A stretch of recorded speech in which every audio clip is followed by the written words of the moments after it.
Hello friend, নতুন একটা blog নিয়ে চলে আসলাম। এটা দেখতে পাচ্ছে ঠাকুরনগর ফুটবল খেলা মাঠ।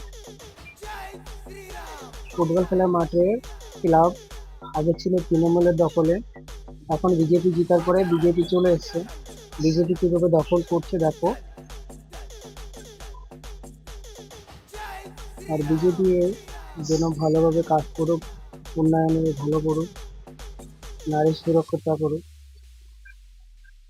আমরা সবাই আশা করি।